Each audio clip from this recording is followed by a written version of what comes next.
And Ms. Jones, you're also connected with the directly to the Ethernet? Yes. Very good.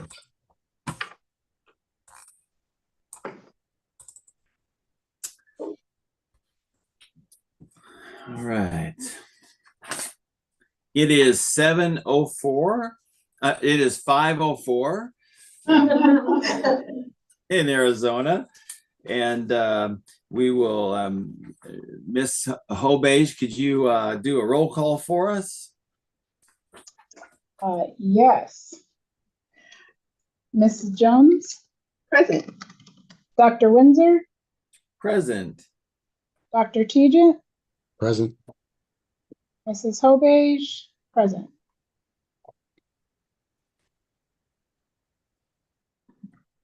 One more. I feel like we're missing. Mrs. Martinez. Oh, Mrs. Martinez, not absent. Also, in your notes, Mrs. Hobage, do via Zoom link for me and Mr. Tegent, or Dr. Tegent. Okay. Okay, I call our meeting to order at 5:05 p.m. I'm going to record our meeting. Where did this come? I'm also going to use the AI companion. Unless it bogs us down with bandwidth, then I want to shut her down.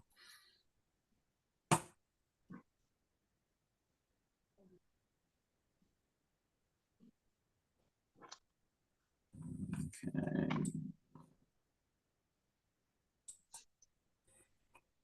Okay, item 1, discussion and a vote to approve the previous minutes from July 7th, 2025. I will share my screen so we could review those.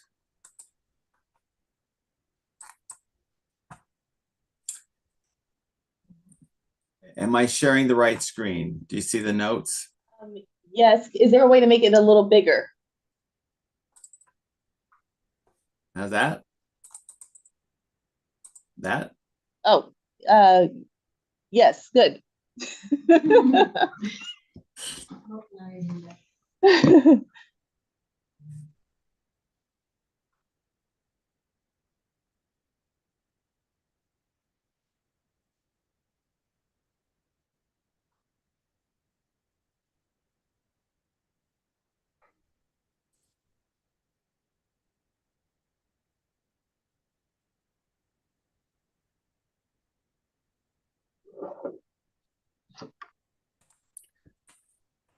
Okay, do I hear a motion to approve the previous minutes? I'll move to approve the previous board minutes. Thank you, Mrs. Jones. I'd like a second, please.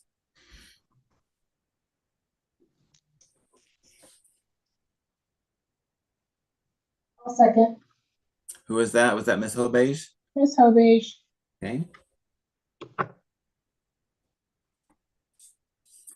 And I think we could just a voice vote on this one, Ms. Hobage. All in favor? Say aye. Aye. Aye.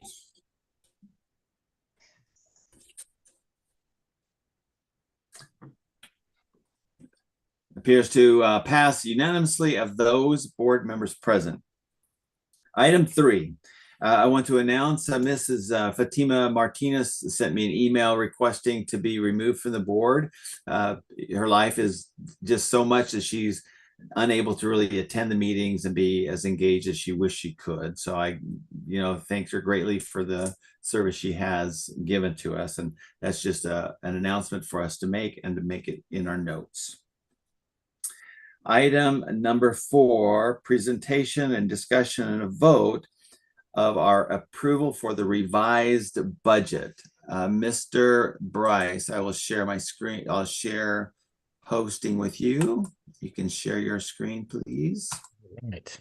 And zoom in. Well, yeah, we want to know those changes.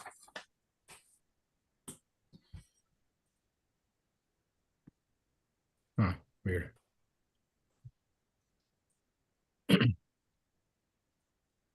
All right, let's make sure this is big enough for us to cover.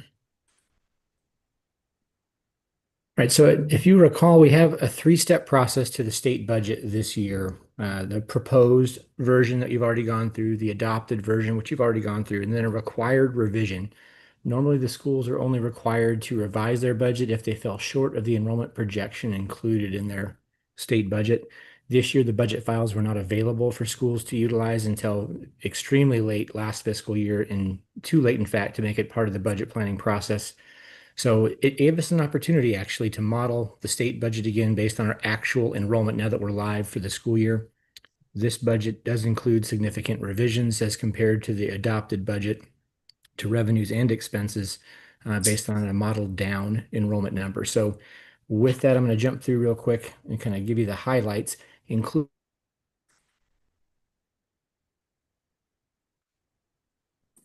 You froze up a little bit, Joel. included in the financial report. It's also operating budget right now. And sometimes when that happens, our internet gets dodgy. I'm going to turn my video off just to conserve bandwidth. Okay. So the operating budget included in the financial presentation we'll cover separately aligns with this exactly in total revenues and expenses. It's difficult for any member of the outside to track the expense line by line between those two because of how the federal programs are presented in the state budget, but I'm going to walk you through the highlights real quick. So in fiscal year 25, we had budgeted $10.168 million. We actually did more than that by about 200,000. For this fiscal year 26, now we're revising that outlook down to a total of $9.957 million. Obviously, most of that's from state sources, but based on a decreased enrollment for fiscal year 26 over our original projection, we're revising the outlook for revenues from the state primarily down. Time out 1 second, Joel. Yeah. On that item 1, you said we did better than that. We had about 12 million. No, about 200,000 more. I'll give you the Oh, exact. 200,000 more. Okay. We had a total of Ooh. 10,392,073. Okay. My mind went the other way. Okay. Very good. Yeah. Hey, 12 million would have been a wonder. Joel, would you be able to make that a little bigger as well? Is it possible? Sure can. This one here, Victoria, or the one that we were talking about, the state budgets? Both. Well, both. Sorry. We Thank can do you. this. We have the technology. That's much better. Okay, so here's 10,392,073 is how we Okay. actually finished last year. We had budgeted to the state a total of 10,168,649. It's not unusual for us to outperform the revenues a little bit. We don't include all sources necessarily in our budget projection on the local side. That's mostly where we overperformed. So with that, on the cover page, teacher compensation is still projected to be the same, no changes to that. This page changed quite a bit. This is your school-wide expenditure. So anything from state equalization, Prop 123 to the degree we get it, and any local source revenues are included here as expenses. So this is what we choose to expend from school-wide sources. It comes to a total of $7.822 million. You'll note some changes in category expenditure level over the budgeted year 25 compared to budgeted year 26. Some of these are just based on a realignment of the functional distribution of expenses. Total spending did not change that much, but some percentages deviated because we're kind of realigning where positions are charged in the budget to correct the functional distribution of expenses. All told, $9.822 million in expense from all sources, of which $7.822 million is from school-wide sources. That you'll find right here in the budget, 9.822,785, and the revenue is 995,7196. This is the thinnest budget projection we've ever prepared for Paideia when it comes to the outlook, if you will, based on where we're at with enrollment and our expense structure being what it is, performance-wise, is going to be an extremely tight fiscal year, which we'll cover that separately in more detail. It's quite a storm brewing outside here. Sorry for the background noise. Sounds like a bomb's going off. This page is covering federal programs. So revenues equals expenses in federal programs. So a little over $1 million in federal revenues and expenses, and $69,000 from state sources. That's related to the school safety program that pays for our counselor or our social worker, actually, not a counselor. Special education spending from school-wide sources is a little bit increased over the prior year. This avoids maintenance of effort issues. Everything else over here, it's kind of a hodgepodge. What we're going to spend on our auditor for audit services, total classroom instruction, $5.437 million. Average teacher to pupil ratio, 16:1. That's all teachers, including special education teachers as well. And then staff to pupil, 8.8, which indicates we are kind of heavy on the staff side. We put very little state equalization into our food service program. Almost all of that's covered through the National School Lunch Program because we are school-wide on that. And then an expression of our debt service in principal and interest there.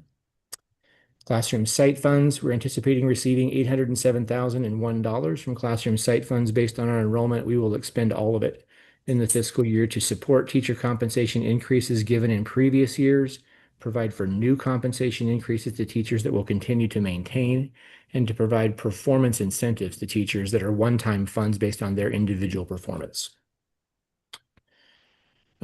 We do not receive, Brian, this is where we would point out the SEI funding. We did not get an allocation of SEI from the state this year, so there's actually nothing to report on this page. If that changes, we'll update it.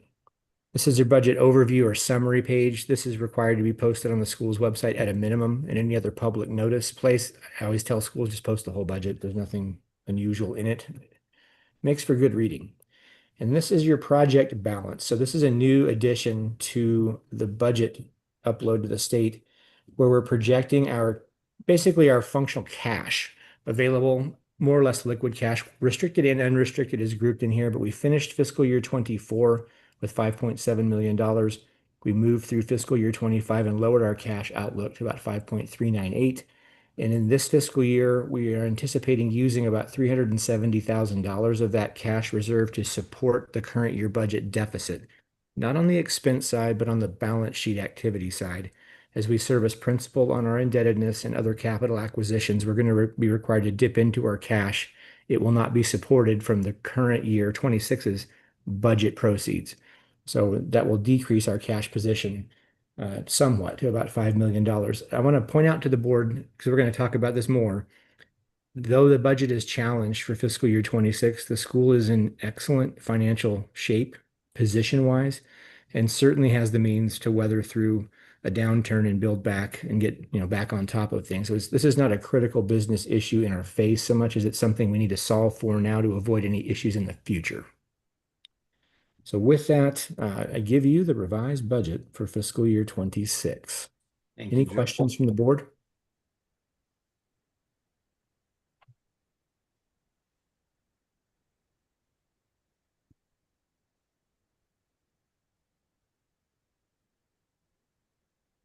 Can you go to the, oh, we're going to do that next. I was going to go to the dashboard and look at our dashboard measures, but that's next. So that's all okay.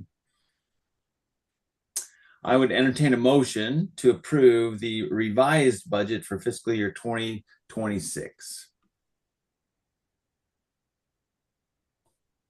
This is Ben, so moved. Thank you, Ben. Dr. Tejan, a second. Second. Thank you, Mrs. Jones. We probably should do a roll call vote. Mrs. Hobeige.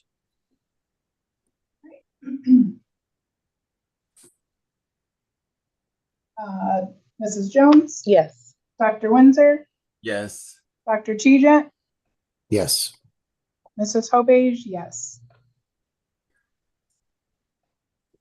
The revised budget is unanimously approved by those board members present. All right, Joel, you want to just scooch right in? This one is a presentation and not a vote or it's a discussion, but you want to just scooch all over back into the current budget and our discussion. So included in the board packet is all the detail behind what I'm going to show you here as far as the financials. Fiscal year 2025 was a successful fiscal year, minimally so. We knew that very early in the fiscal year based on a downturn in enrollment and an increase in certain areas of expense. So we finished the year in 25, and I'm giving you this information to provide some contrast and context really to the fiscal year 26 discussion. So a 1.08 coverage at this point is what we're projecting to. We're not fully closed on the books, but we're largely closed. I anticipate this could move down a little between now and when we're done. We've recognized all the revenues for the fiscal year, so now we're working through expenses. Long story short, there are still some things that may be coming in that belong in 25 we've not yet received. I anticipate that it could happen to a small extent and may push this number down slightly. So the budget for 26 is built on our known debt service and our known staffing levels with all contracts we're committed to, all anticipated compensation to employees, including benefits, and then an assumption set that's pretty detailed for every other type of operating expense like utilities, supplies, and so on. Large service offerings like special education services and transportation, which account for a pretty significant part of your budget, are also based on assumptions that kind of the underlying effect is that last year's budgeted spending increased per pupil to this year based on enrollment should equal enough budget capacity to cover our needs. There's three categories of expense that we're watching very closely because we can't necessarily predict, well, two of them we can't predict. One of them may change based on need, and those are transportation as mentioned, special education services as mentioned, and then instructional services, which is our substitute pool, which is a fairly significant budget line. Last year it accounted for $187,000 in spending in total. So a pretty significant line. Those special education and the services for instruction are two that aren't a lockdown guaranteed maximum contract. They move based on the service needs of the students. And then instructional services moves based on how many teachers call out. So we've assumed, I think, a sufficient number in the budget to cover those with a little bit of overrun. We watched that very closely, especially in Q1, to see if we're on trend. Right now, we're anticipating about $9.8 million in total expense with those assumptions dialed in. Traditionally, Paideia has outperformed its expense budget, and part of that is because we do monitor closely and revise our expense projections on a monthly basis if needed when new information comes to light. So I'm giving you, to a degree, a worst case scenario here. I do not anticipate it being worse than this, but it could be exactly like this. We're projecting right now as we start the year a 0.77 coverage, which would be 1.08 is actually an event of default, technical default under your loan agreement. It's not a big D default. 0.77 would be an actual event of default. Under your loan agreement and indenture of trust for all three series of bonds, they require us to maintain a 1.2 coverage at a minimum, and you are $684,000 short of that in earnings in this projection. So with that said, our thought process is to go, and we're working on this right now, to have a live investor call to relay these facts to them and walk them through management's plan to deal with this and to correct it over some time. Because of the school's balance sheet and their past performance, I don't anticipate this will be a particularly difficult thing to work with investors on. But I'm just throwing it out there to the board that this is the first time Paideia has been in default territory, and it can't be done a second year. You can do it once, but you can't ask for a waiver in 2 years in a row, though they usually tell you no on that, ironically. It's not, again, to highlight this, it's not a, oh my goodness, we're out of business thing by any stretch. It's a things we need to address to position ourselves better for the future thing. You've got plenty of time to deal with this. The course correction is to improve our enrollment marketing efforts, improve our student retention programming, and our processes for dealing with enrollment, while we are trimming whatever fat there possibly could be in our budget elsewhere to kind of right-size things and move into 27 a little bit leaner and more fully enrolled and be in a much better position going forward. So to get through the details of this, I mean, I could actually go into the details. I want to point out the variance. My apologies. I'm figuring out how Zoom works on this. Let's talk about variance line by line, what's changed in the budget so you can kind of understand the response so far. We are, as it sits right now, 19 total students fewer in 26 than we were in 25 as the funded count goes. 14.5 ADM. That in and of itself is a pretty good sized chunk of money. We're projecting a slight uptick in local revenues, largely based on interest earnings from some new positions we've taken in money market and short-term bills. in a sweep account with our banks. We're actually earning interest on our sizable bank balance. State source increase is very minimal. Even though enrollment's gone down, we're getting paid more per pupil, so that's gone up. Federal source revenues significantly decreased. That's related to ESSER. ESSER sunsetted in the first quarter of fiscal year 25. It's not available to us. We knew that was happening. It was not a surprise to us. So in total, a decrease in revenues of $434,000. Debt service goes down minimally based on amortization schedules. We've decreased our gross compensation pool, if you will, by about $65,000, essentially the same number. And then our benefits have increased in their assumptions based on tuition reimbursement and some other things, but most of that is based on a certain assumption that will modify at some point once we're locked in for the year with bennies. We assume a certain level of participation in like health benefits, and we do that to make sure we're okay. In fact, if that happens, once we know open enrollment is completed for all incoming new employees, we can modify that down and anticipate we will find a little savings in the benefit side as compared to the current budget. Most other categories are very nearly identical to last year. Where there are exceptions, it's based on known things we're doing for the first time new or needing to increase to account for a spending trend that is escalating for some key component to the business. So all told, we've increased our spending by $48,000 year over year, which is very minimal. And what we're losing $435,000 in revenue, most all of, in fact, all of that and then some is from the ESSER program that we knew was sunsetting the second they launched it 3 years ago. So not a surprise.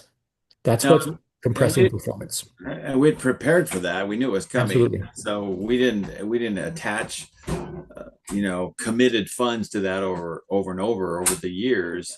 The real surprise to me is our enrollment.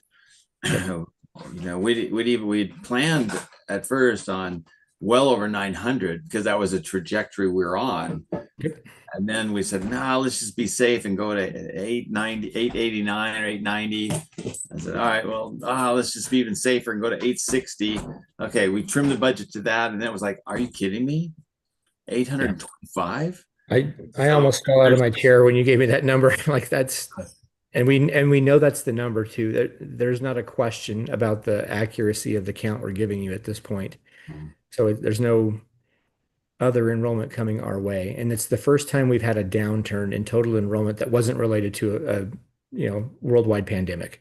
So it's notable and it's poorly timed. Unfortunately, the school is in a very good position to deal with this. So it's not of concern in the long term. It certainly is in the short term. Management's response, to Brian's point, we knew ESSER was sunsetting when they launched those programs. So to give you guys an idea, ESSER 1 was a 1.5-year program. ESSER 2 was a 2.5-year program that all launched simultaneously. And ESSER 3 was a 3.5-year program. So it's grant funds available that are federal, delivered through the state, that we knew when we got them, how long we had access to them. We knew the total amount of them. And the first discussion we had was we're not committing ongoing expenses against these one-time funds. We used them to bolster our performance, provide for things that were necessary, but any positions brought on as a result of having those additional revenues, we knew were positions that would be eliminated if needed when the budget compressed, or if the budget compressed, which it's done now. So what we're dealing with is really more related to things we discussed in too, Brian. That was what if enrollment isn't where we'd like it to be, because we did see some significant loss with COVID. Yeah. That is playing itself out in real time now. There's not a lot of additional moves I think would be prudent to make in the current fiscal year to trim expenses, although we do need to have a plan for that. My best advice is we use this fiscal year 26 to realign objectives, staff goals, and orientation, and figure out how to get by with fewer in the future while we're building a more sophisticated marketing machine that we can get predictable results out of and fully funding our marketing campaigns, while at the same time we're improving our retention programming and our process for interaction with students and parents. I think those are the areas we noticed retention-wise. For the first time that I can recall, Brian, retention was not what we thought it would be year over year in certain of the grades. And others were a surprise and they were better. Those are things things are behaving differently, and we are seeing it in real time and adjusting in real time. But once you're live for the year, it's it can be difficult, even if you had the ability to eliminate positions, it can be difficult to do so without collateral damage that further inhibits enrollment. Yeah, and I want to celebrate, our leaders. Miss Johnson got creative and with Mrs. Jones guiding her, and Mr. Gilmer got creative on how do I collapse grades and rearrange personnel and stuff like that. So I think they've done everything they can. I'm really pleased with their leadership. It's just 825. Yeah, it's a number. That's not where we want it to be. The other thing worth noting to the board, and I think you guys will recall this part of the discussion in general, is we had set what I affectionately call a squeal point of before the first day of school, about 5 days before, we make decisions on whether we're doing any necessary RIFs at that point if enrollment is coming in below where we need it to be to fund the budget.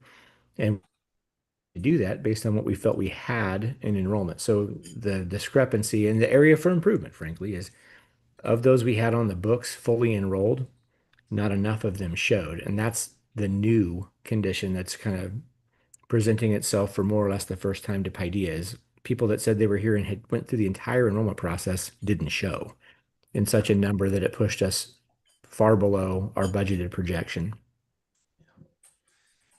All right. Any questions or discussion from any of the board members on this?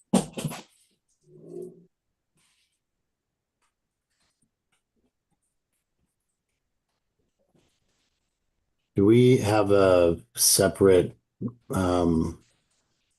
agenda item to discuss the marketing campaign, or is that going to be for a different time? We can put it on an agenda for the next time. I did not put it on this agenda. I'm happy to have the discussion, even as we go down here and talk about committees and different focus for our board. That might be something to look at. Well, what about retention here? So the big surprise is the number of students who enrolled and didn't show. Yeah, it was 6%. And we've had always like 3%, 4%, but that was a huge number that just didn't show up. It went to another school or moved. I don't know if they moved away, but they enrolled. And then some were even returning students. That's the part that jumped out to me, is some of these were returners that just didn't show, which that is unusual for Paideia. About 20 of the ninth graders who had enrolled did show up.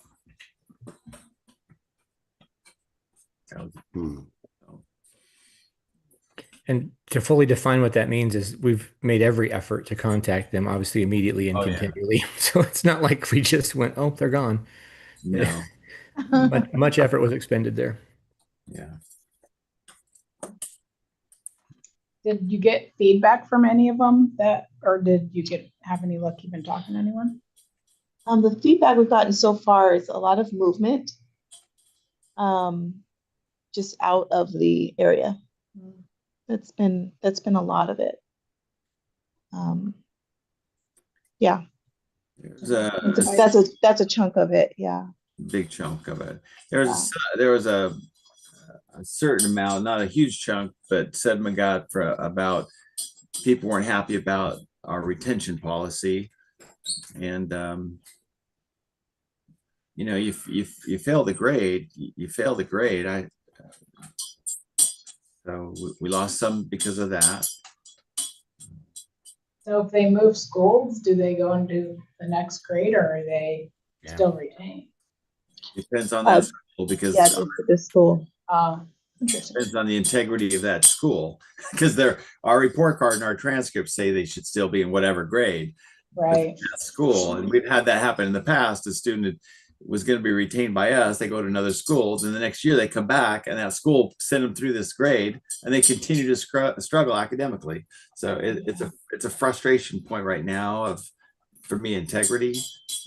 Yeah. Go ahead and just push them on and let them go. You know what I mean? Just like you had a birthday, therefore you get a advance to the next grade. So but I think when we get down to the the board training, we talk about committees. That is a great spot to analyze and somebody to focus on, like, why, what's happening, and how do we change that culture, that trajectory. Anyway. All right. Thank you, Joel. Anything else for Joel? Thank you, Joel. Thank you all. Thanks, I Joel. appreciate your time and attention, as always. I will see you all later. You're welcome to stay, or you can go have dinner. Do you need me for other things on the agenda? No, everything's good. I'll go have dinner with the family then. Thanks, guys. All right, that means we will move into our annual corporate business. Let's see if I can share my screen in a way that it works.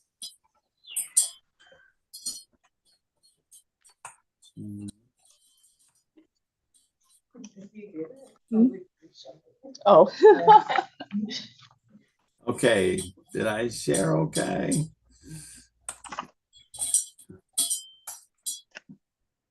All right, what do you see? The screen or my notes? Your screen. Yeah, your screen. All right, very good. There's an extra that will be as well. Sorry. All right, this is our fiscal year 2026 annual board meeting. Our annual board meeting agenda, we'll have some board nominations. We'll elect, of course, the corporate board officers. We need to we'll go through the conflict of interest policy. You made those copies for them, Ms. Yes. Jones? Very good. You have that in front of you. We have a little corporate board training to do. Mrs. Jones is going to go through our continuous improvement plan for this fiscal year. And then we're going to end with some difference in corporate board stewardship for continuous improvement as part of actually our accreditation process. This is one of the areas they identified as we need to do better on. All right, board nominations. I want to nominate Mrs. Mison Chew to the corporate board. She started with us, man, it feels like ages ago, but I think it was like 3 years, Mison? 4 years. 4 years? Yes, going on 4 years now. Going on 4 years. But I have to tell you, she started as the special ed director of special ed services, and we didn't know kind of some of the messiness that we had, and Mison, Mrs. Chew came in, got through all those files, got everything all in order, went through some audits and monitorings and stuff like that, and just put us right back in a great position. I will brag up on Mison. She is strong and fierce advocate of all students, but especially those who learn differently. She's a strong blend of competence, highly competent in her field of not only special ed, but the behavior side and different learning side, and her character is, I fully trust Mrs. Chew. She is in Guam right now, and I might not be back for a little while, I imagine. Do you have a time where you're coming back, Mison? End of the week. I'll be back on campus next week. Just finalizing some things here. All right. Ms. Jones, anything you'd like to brag up on Mison? Definitely echo all of those things. I just want to touch again on her integrity, and her character is very high, very strong, and her capacity for, I'm going to use our word because it's so true in her case, authentic relationships. Yeah. Yeah.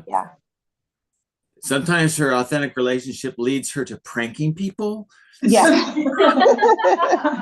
Yes. If that's your love language, that's your love language. So, Mrs. Chew, I would nominate for the board, Mrs. Mison Chew. I think there's a second. I'll second. Brian, second. All right. Oh, go ahead, Mrs. Hobage. You can lead us down through however you want to do it. It can be voice or roll call. Mrs. Jones, Yes. Dr. Winsor, Yes. Dr. Tejant, Yes. Mrs. Hovage, yes. All right. It appears as unanimous of all board members, well, all board members, because we are all present. Thank you, Mrs. Chew. All right, next I want to nominate Mrs. Katie Rodriguez. She is a mom of 3 of our Paideia scholars. And here's what I like, here's what is fun about Mrs. Rodriguez. She's been on the Family Lighthouse for a long time, right, Katie? How long? Since I think right after years now? COVID. Oh, since COVID.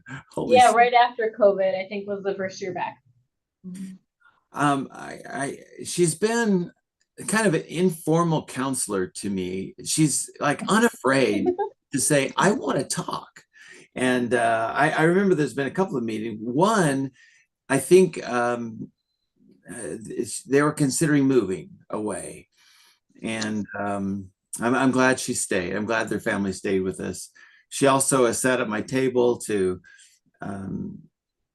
strongly urge me to pay attention to those accelerating scholars as well, and the scholars who have the not deficit needs, but need enrichment needs. And I appreciate that a whole bunch. She also sat through how many nights? That was a lot of nights of 7 Habits for Highly Effective Families. So she's got her badge, her 7 Habits badge. Ms. Hovage, anything you'd like to say about Ms. Rodriguez? You love putting me on the spot, Dr. Winsor.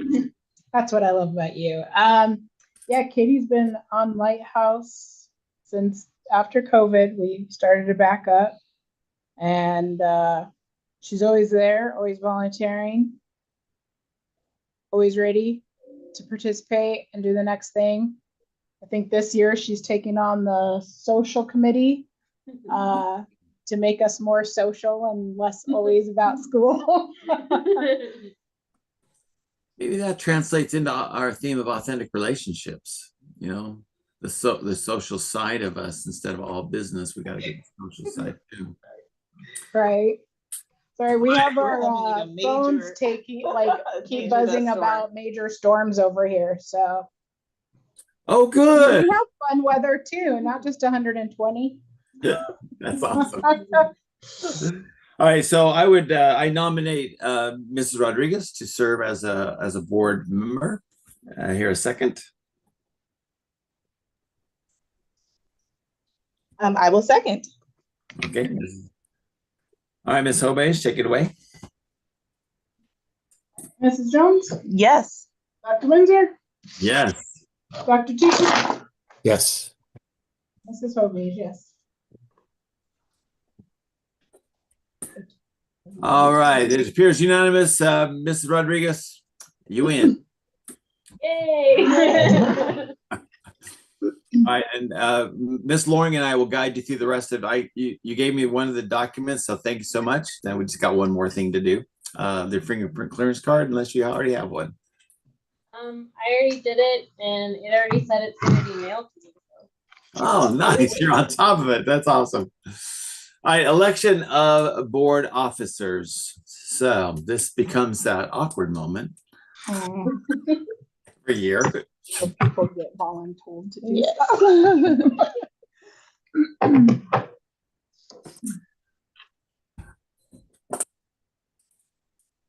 It would be difficult for me to serve as chair 1,800 miles away.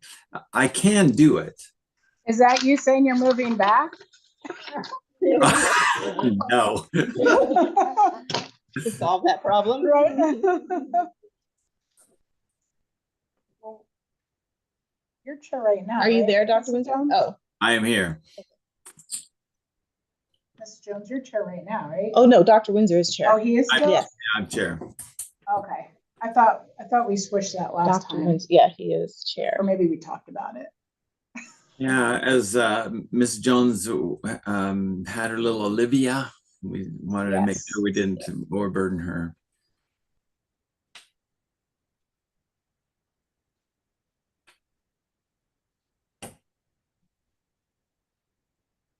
Is everyone staying silent because no one Do- wants to? Do you take- want to be chair now, or is that like? No. So one thing don't. one thing the chairperson would do is, of course, you lead the meeting, but then also it's a pretty beefy thing, because we want the chairperson to understand, to know what needs to be on the agenda, and what are the issues coming up in the future. There needs to be some expertise in open meeting laws and keeping us safe with that. I lean on Dr. Tejan many times, and then sometimes he interjects to make sure that we stay in compliance with open meeting laws. So would Dr. Tejan be a good chair? He has his camera off so he can I- record us. I feel like he's Are you nominated there, enough Dr. times. I'm here. I was on mute. I was respectfully declining on mute. But so I would do it. I've done it before. I appreciate the vote of confidence, but I'm working in North Scottsdale now, and I don't spend a whole lot of time in South Phoenix. And knowing the requirements of the job and the importance of it this upcoming year, I would defer to somebody that's on campus a lot more often. That's a good point, Ben. It's a very important year. There's a lot of moving parts. I don't mind doing it one more year, but it'll have to be the last one. And one of my goals is to get us through this year. And we won't be able to do some of the goals I had this year because of the enrollment situation. I think I can get some other things done. So I'm happy to do it one more year. But I want Dr. Winsor for. Oh, wait. I have a request. I mean, I need a statue though. Okay. One that you've seen those statues being made of those celebrities and stuff. They're pretty good. No, I'm happy to do it one more time. So I'm curious if, like, in looking to the future, would somebody be able to mentor, or could you mentor somebody as your chair this year to help move forward to next year? Well, in the past, we've had a chair and what was it called? Co-chair? Like a co-chair? Vice chair. So that could be an additional officer that I could coach through and coach them up to the moving parts. Sure.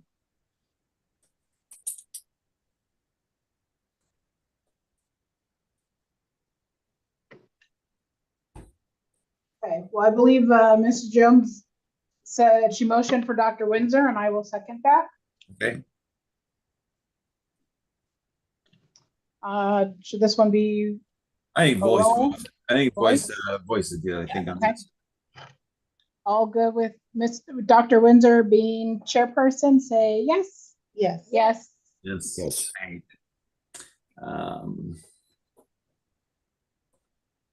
Now the treasurer, what I would want the treasurer to do, if we're really a high functioning on it, the treasurer meets with Misa, with RIE. Oh, I did that again. The treasurer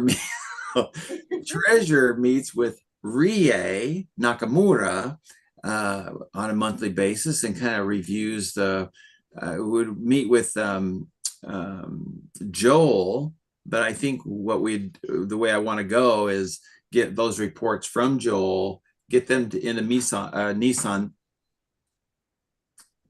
RIE's hands. And then once a month, that treasurer would meet with RIE to say, hey, where are we on finances? And then the treasurer, while Joel is given the presentation, it would be the treasurer that was kind of interacting with that. That's a highly functioning board.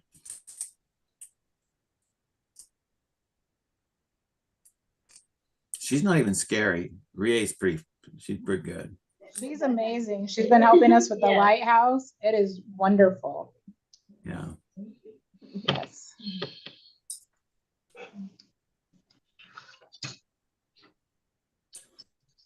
Well, if no, I mean, since I do meet with Rie, is it something that's okay for a staff member to do, Dr. Winsor? Absolutely, absolutely, yes. I'm happy to serve as treasurer if no one will else wants to Motion take for Mrs. into Jones.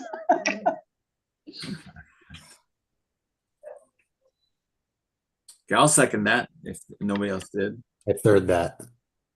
Okay, so voice, all in favor of Mrs. Jones being treasurer, say yes.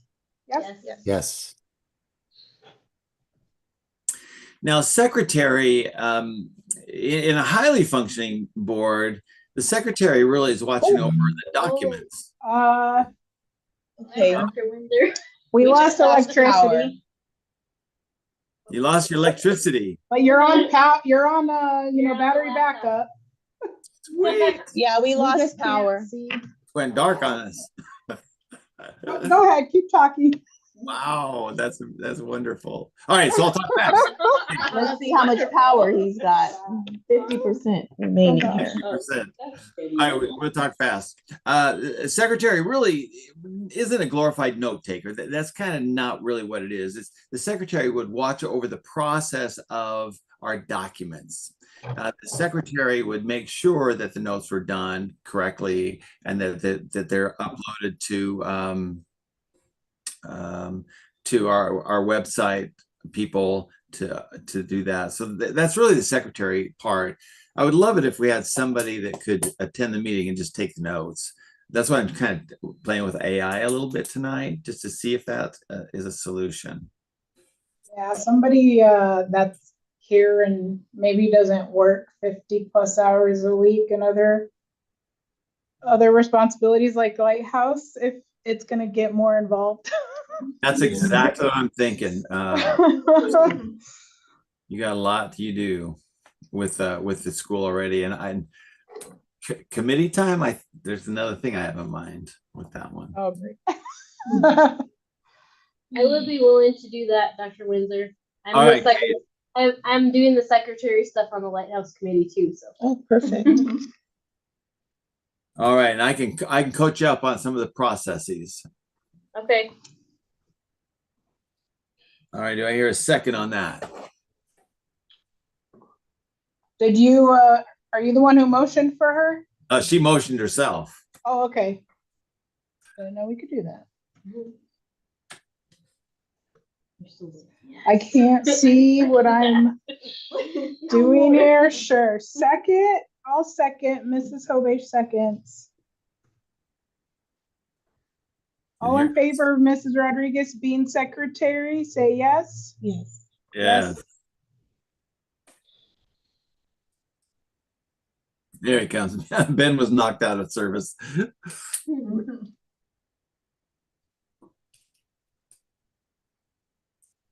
screen is so bright. Okay, next. Well, there's any additional officers would be like if there was a vice chair or other things such as that. And it might be early. Maybe we could revisit this. We don't have to do it now. We could revisit this in January, and I could start coaching somebody up as whether Mrs. Chew starts to feel comfortable, but she has a big job as well, as we all do. You know.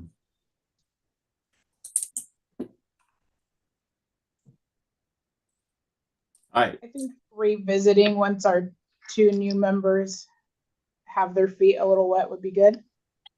Yeah, I'll put that down in our notes. Vice chair, maybe in January meeting or sometime like that. All right. You have in front of you your conflict of interest policy.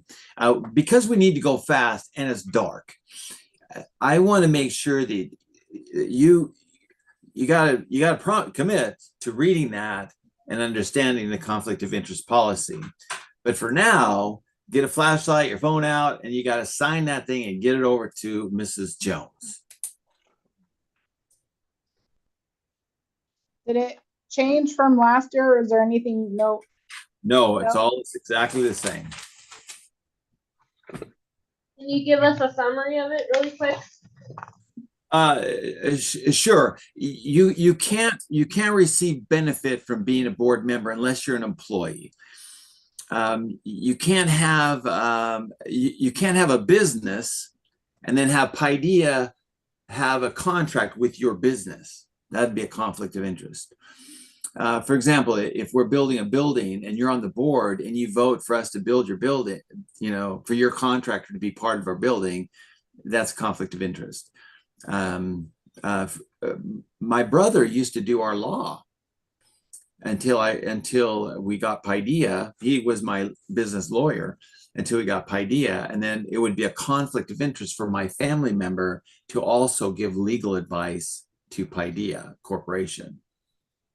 And we also have to have a periodic review of it, which we did with outside experts. We used Osborne Maladon to give that periodic review, and that's just an overview. Okay, Dr. Winsor. Yeah. My husband started the rescue batteries company, Yeah. and we're going to do that program with the school, and we get sponsorship. That's not a conflict of interest? Are you earning money from that directly from Paideia? Well, you might just want to from the sponsorship, not from the school. You might want to just write that down on your conflict. There's a little section there, and as long as you disclose it and we all know about it. Okay. And then let's say that in one of our meetings coming up in the future, there's a vote about rescue batteries. You need to recuse yourself from that. Oh, here's a great example. Mrs. Mendonça and I used to own a preschool, and the preschool was inside of Paideia. So every time there was a vote or anything that had to do with the preschool, Mrs. Mendonça and I had to recuse ourselves from voting or any of that business. Okay. All right. The annual talk. So what is a public school?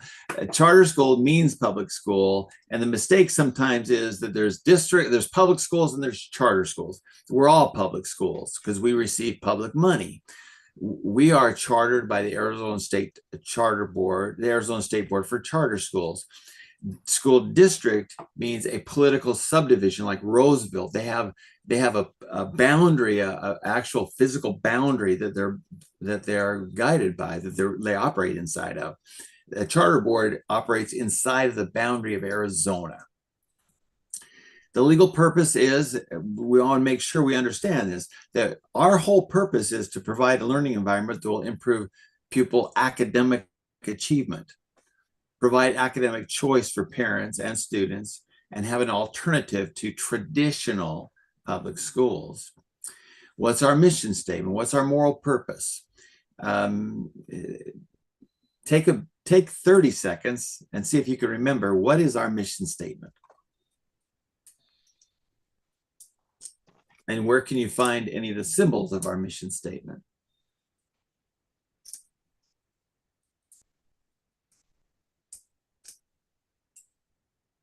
Anybody recite it? I can't, and I know it, but I can't recite it. The long one? Yeah. I was going to say the one we talked about. Yeah. Rewriting. So this is the one that was in 2014. I highly recommend, highly urge you to recalibrate our mission statement, because now you're under a new era. You're under Mrs. Jones. It's Victoria Jones is the executive director. And I would highly encourage you to rethink this thing.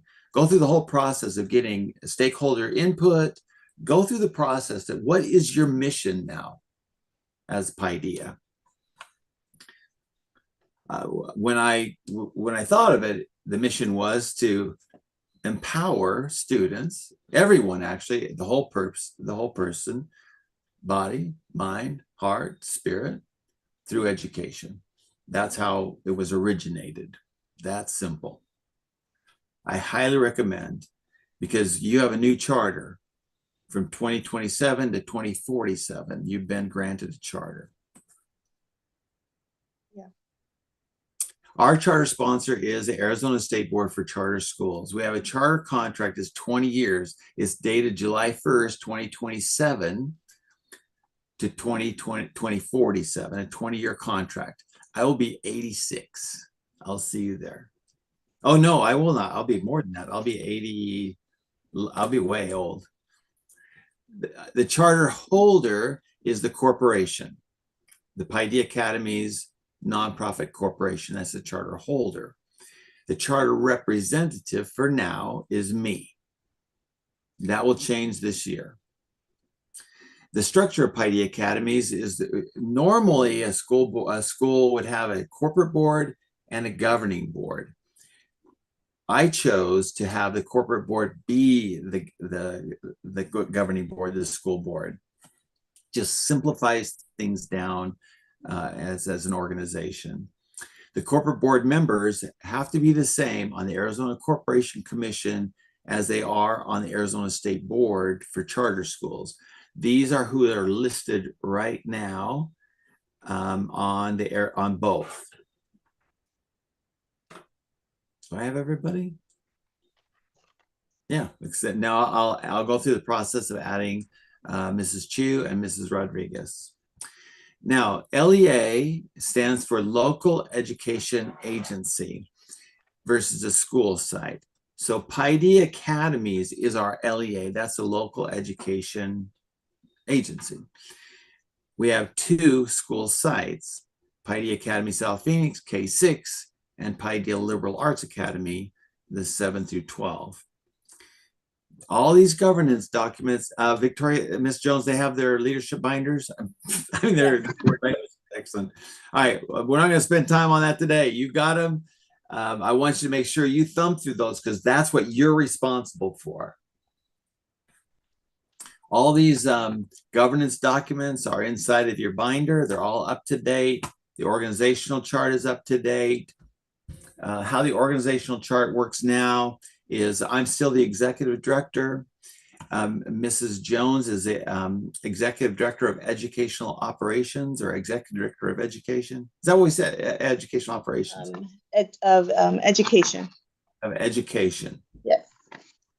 And then under Mrs. Jones is the director of curriculum, Mison, Mrs. Loring, the campus principals. Really, all the day-to-day operation is with Mrs. Jones. I'm going to still watch over the business operations, and Mrs. Rie Nakamura works directly with me, but she collaborates nicely a lot with Mrs. Jones and the teams. Then from there, under Mrs. Jones are the site principals, and under site principals are all these other employees. Fiduciary responsibilities. According to Arizona Revised Statutes 103830, you are to operate in good faith, have due care, loyalty. You're board members of a nonprofit in a highly regulated, sometimes politically charged industry. So there's 3 key points that you always have to keep your eye on: financial, operational, and academic. Now, the financial operation, our financial framework dashboard that we have created, and it's inside of all of our financial policies and procedures, which are in your handbook, we track 4 different metrics. One is the available days cash on hand, available reserve. The standard is to have 30. In 2024, we had 252. In 2025, we had 278. This year, as far as I know, we're tracking to have, actually, that might be different than what from today, about 230. We have plenty of cash. That's not the issue. Revenues exceed our expenses, or the annual net income. We call that ANNI. The standard is to have $1. 2024, we had 1.8 million.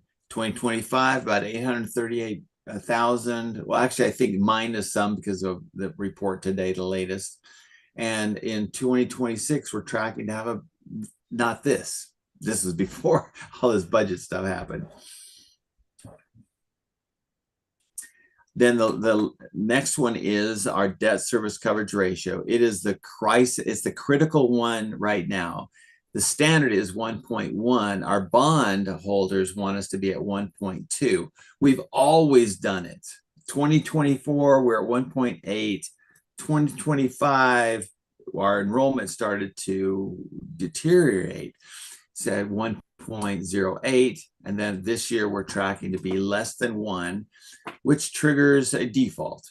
And that's why I'm still here. I'm going to manage us. I will walk us through that and get us all the way through those challenges. I know how to do it.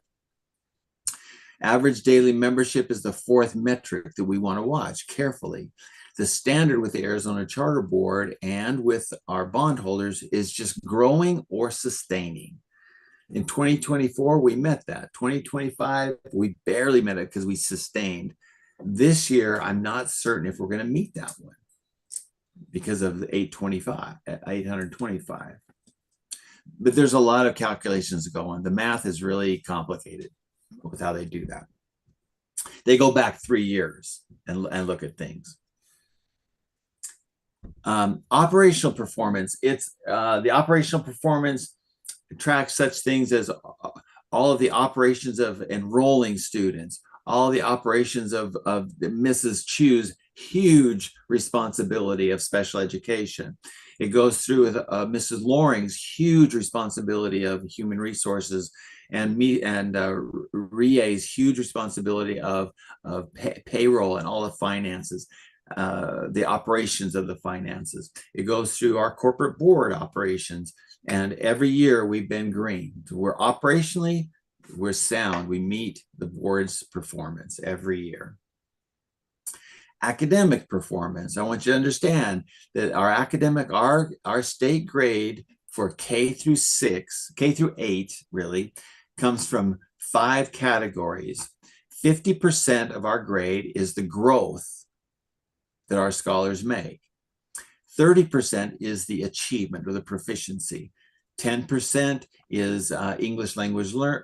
One of those, my colors, they're both 10. So one is acceleration readiness, which is attendance, and some of the other it looks at subpopulations, small populations inside of Paideia, and then the other is English language learners. So grades 3 through 6 should be, well, Paideia Academy South Phoenix in 2024, and all 4 of these areas. So look at the data. Growth, we almost made all of our growth points. Out of 50, we had 47. We almost had all of our EL. We needed 2 more points. We got all of our acceleration readiness. Look where we really struggled. This is our opportunity, achievement, proficiency. And I'll tell you that's one thing that Mrs. Jones and her team are working on this year is achievement, proficiency.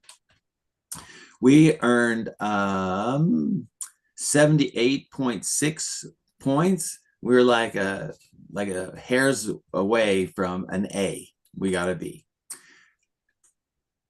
2025 this year, I got the data. It's preliminary, so it's not official.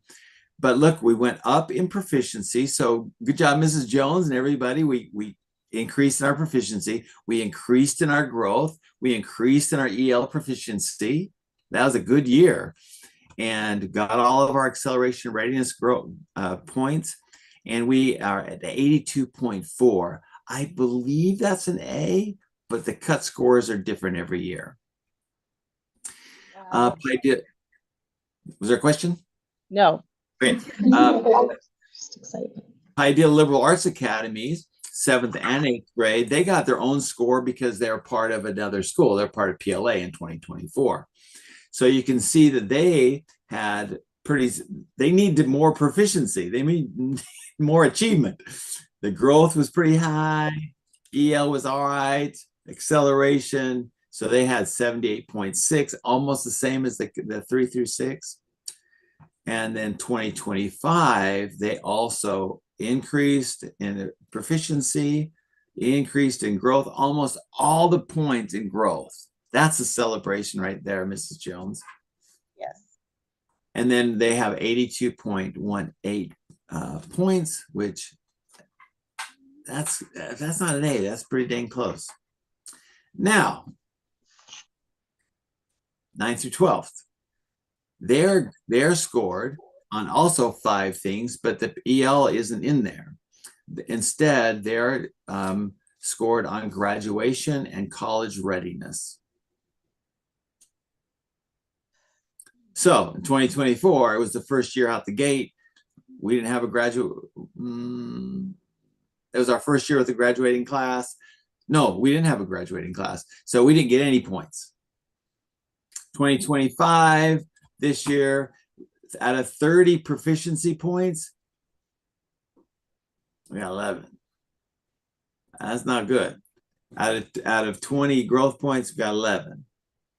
Of course, we didn't have ELL. We didn't have a high enough N. We didn't have enough kids for them to publish our score yet for EL.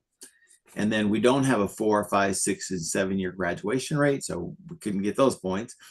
We didn't. So these points are, I don't know where they are in there. Maybe Mr. Salazar, our new guidance counselor, can help us understand this a little bit more. And college and career readiness, we didn't get any of those points. So the total points we earned was 36. That's not going to be very impressive. So there's a lot of room to grow in our 9th through 12th grades, we understand. And if I understand it right, Mrs. Jones, Mr. Salazar Prince, he's pretty on it, isn't he? Yes.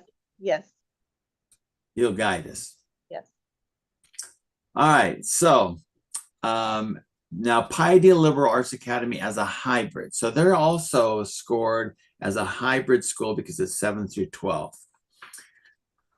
So in 2024, you can see as a hybrid, 2024, we had 78 points, 2025, the K8 model 80. But the percent of, wait. The total points for the 912 model this year was 22. Total points for the whole 912 model, 70. The total hybrid points this year was 62. 68. So I'm gonna have to understand this more. I don't get it all the way. Maybe Mr. Salazar Prince I can. think we have to get a little bit of a breakdown on that. Yeah. Room to grow. It is Yeah. preliminary. All right, Mrs. Jones, can you lead us through our continuous improvement plan? Yes. In the dark. Let's see if I can share. Oh, let me I need to stop sharing. You needed me to make you co-host, right? Oh, okay. Yeah, I just had to. Oh, yeah, it's letting me, I think. Yep, there you go. I got you.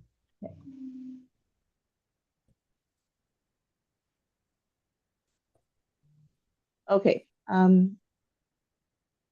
Okay, can you see it? Oh, that's beautiful. Yes.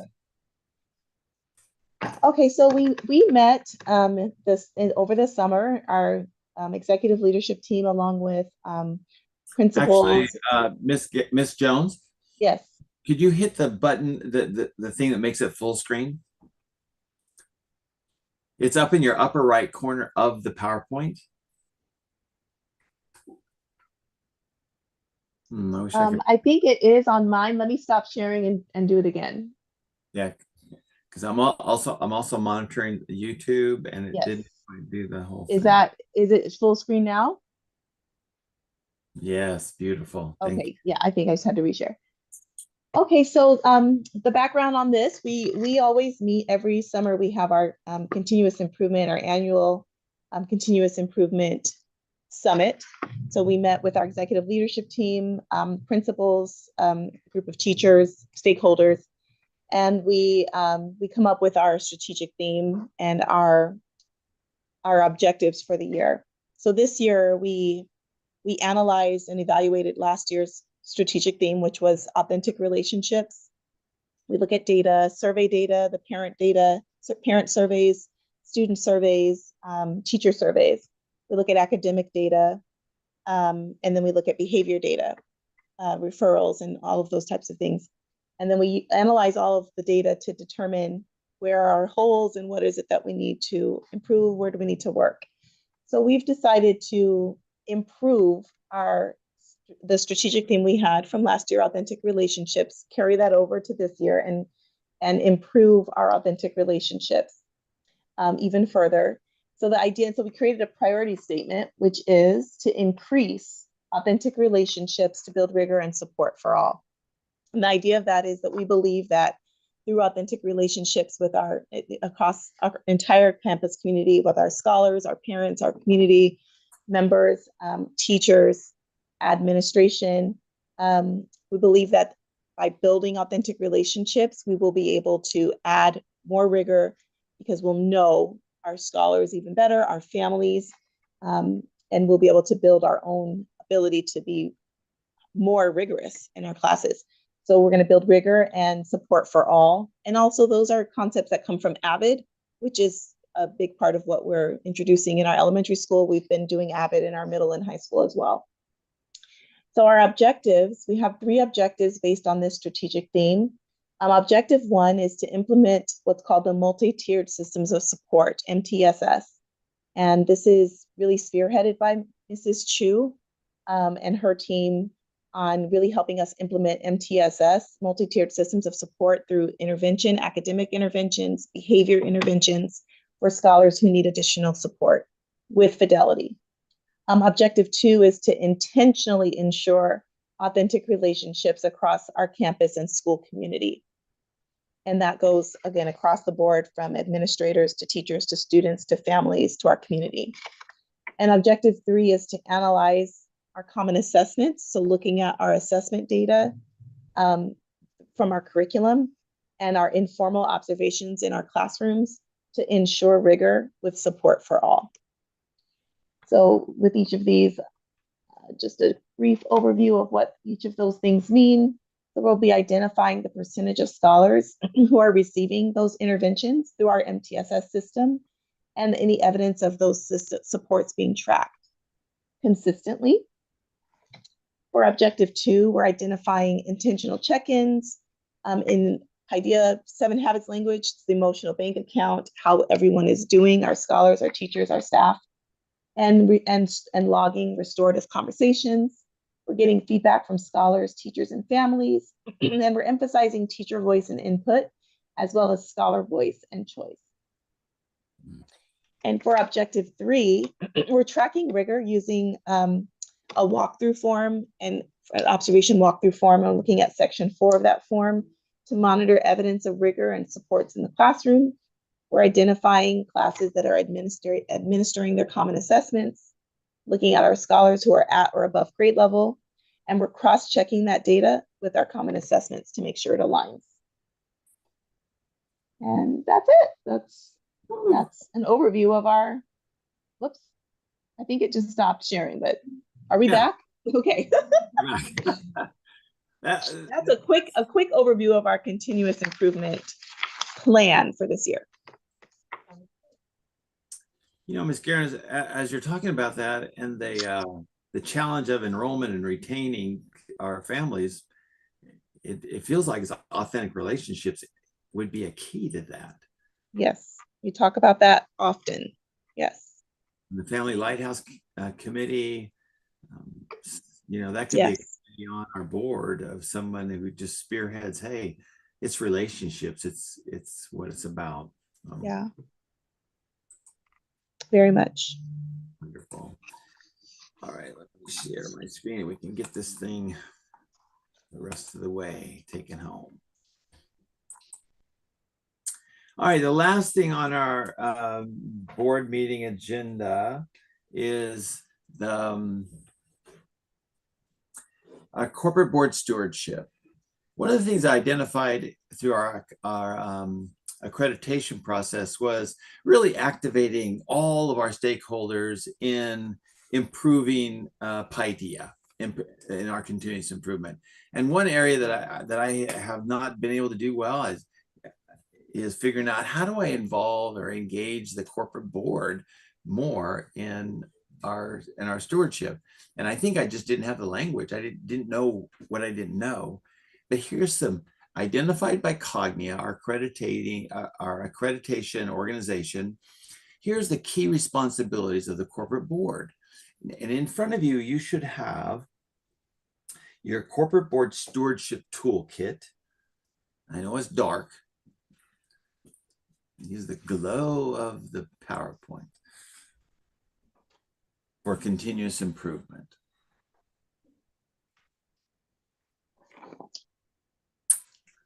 How much battery do you have left, Mrs. Jones?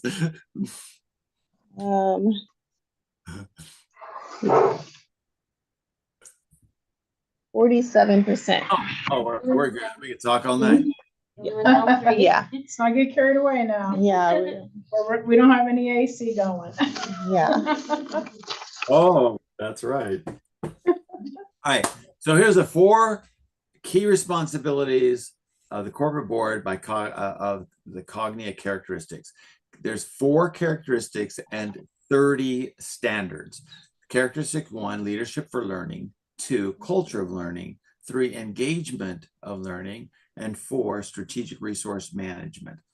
So 1, leadership for learning. A key role of the board is governance and vision. Standard 1.3, remember I said there's 30 of them. So standard 3 is the governing authority, which is us, establishes and ensures policies and resources to support student learning and effective administration. Standard 4, leaders implement a continuous improvement process that provides clear direction for improving student outcomes. Our responsibility as a board is to establish the mission, the vision, and the values that guide continuous improvement. It's our responsibility to make sure that we hire, we evaluate, and we support a powerful executive director, plural this time, to execute the vision. And we support that person along the way, approve and monitor their strategic plans that they present to us, and that they align with the Cognia standards from our accreditation. Culture of learning. The role of the board is to champion high expectations and equity.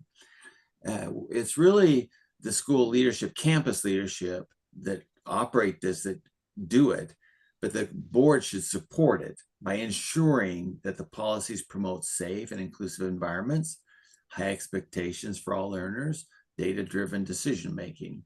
Those policies are the things that we approve with all those policies and procedures that we approve throughout the years, even down to the Family Scholar Guidebook.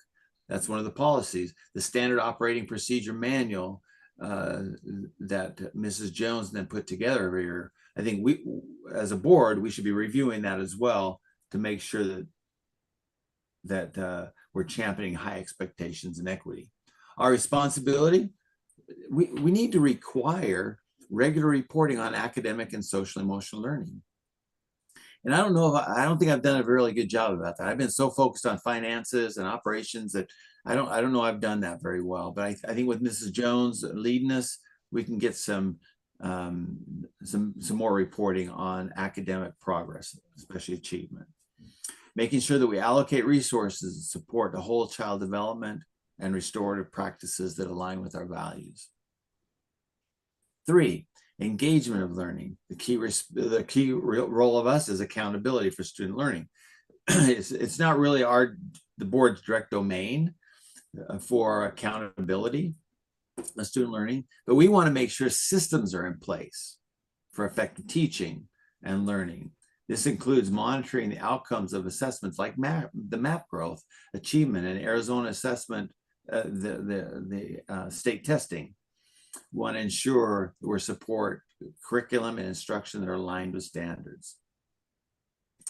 Our responsibility is to use that student achievement and growth data to monitor the progress on a quarterly basis. Like after the MAP test is done, we need to require that report to be given to us in an understandable way that we know if we're winning or losing the achievement gain. We need to set and review academic targets within the broader continuous improvement framework. Resource management. The role of the board is stewardship of the finances, the facilities, and human capital. Our responsibility is to conduct a quarterly executive leadership financial reviews per the dashboard, the 4 points of the dashboard that I explained, and ensure that the budget aligns with school improvement priorities, and then oversee that strategic investment in staffing and professional learning and facility maintenance. According to Cognia, here are the board member commitment and expectations. One, just attend these meetings. You know, I think Dr. Tejan has been on the board since at least 2017, maybe before that, and he has been faithful in attending these. You know, even I know he's tired, but he's always attended. And given another thing that I want to celebrate Ben is he's done a lot on the backside and on the offline, because we've had some legal things that he's helped guide us through over the years. Serve on a committee. I'm going to harp on that one more time. Every year we talk about we need some sort of committees, and I think it's y'all's responsibility to figure out what those are and what they do. Review materials and participate in the data-informed decision-making. I try to get the materials out to you by that Thursday before the board meeting. Do you need more time with those, or is that enough time? I think that's enough time. The financial packet, I'm at Joel's mercy on that one, so I can't get that any sooner than Joel gets it to me. But if that's enough time, I'll continue that pattern. We've never had a problem with this, but definitely maintain confidentiality, follow the blue sky laws, the open meeting laws, and mission aligned conduct. Engage in ongoing governance and education training. Mrs. Jones can guide you through. We have modules through Cognia, our website, that if you wish to do some more training and learning more about accreditation and your stewardship, I'm sure that Victoria would help you find that. All right, here's our annual governance calendar that I'm committed to at least these 4, and then we'll schedule others along the way as needed. After Q1 is done, we're going to meet again and have a strategic plan update from Mrs. Jones and anybody she invites to give us the update of what she just presented. We're going to do a mid-year academic review at that time as well. And I think Mrs. Lowenberg might be able to help us with that. And then also we'll do a financial dashboard review, and I will personally report to you on our bonds and what's happening there. Q2, this will be in January. Or well, as soon as we have map data growth, which I believe is going to be we'll have it in January, right, Mrs. Jones? Yes, January.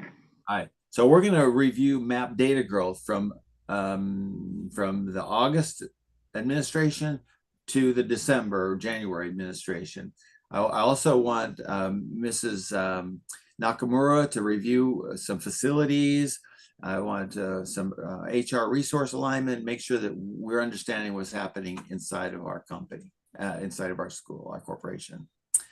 Q3 is going to be about maybe like April. We'll have a financial audit report. The audit's due on March 31st every year. And then that very next board meeting, I will present the entire audit to us, along with Joel Brice. We'll have some executive director formative feedback, financial dashboard review again.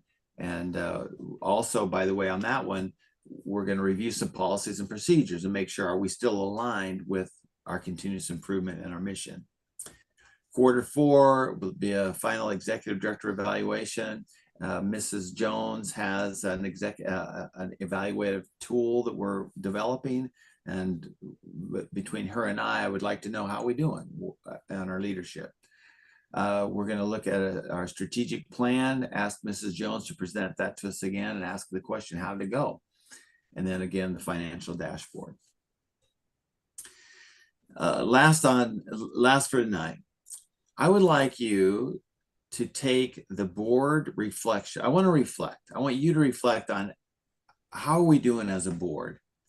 There's a quarterly assessment that I found through Cognia that can help us to know, are we aligned with the standards of accreditation and continuous improvement? As we review these questions, one of the keywords is evident. One thing that we've learned over the 3 years of accreditation is if we don't have evidence, you don't have an answer. So we want to have evidence of the question. What is the evidence you see that reflects these questions? Then we're going to reflect with what's the job to be done of improving effectiveness of the Paideia corporate board. Is it very evident, somewhat evident, not evident? We won't do it tonight, but I want you to take a look at that that next page you have. I think it's in the dark. So there's these questions, these reflection questions, and they're aligned with Cognia standards.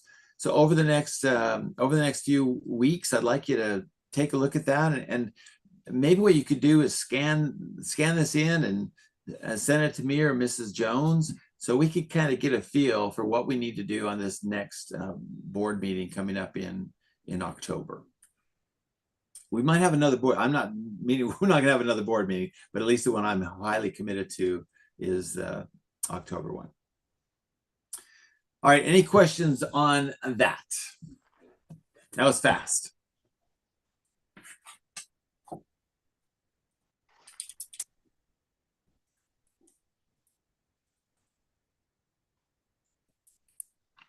Hallelujah. All right, if there's nothing else, I would entertain a motion to adjourn. And I don't know the next meeting date, but I will counsel with Mrs. Jones to see what the next exact date might be. Okay. Well, I will move to adjourn. Also good. Was that Ms. Helbage? Yes, sorry. Okay. And this one can just be a voice, correct? Can be a voice. Okay. All in favor to adjourn, say yes. Yes. Yes. Yes. Yes. Thank you, everyone, so much. Enjoy your storm. Thanks. Yeah. Have a good night. Okay, Dr. Winsor, I'm gonna give you a call in a minute. Okay, I'll be here. Okay, thank you. Thanks.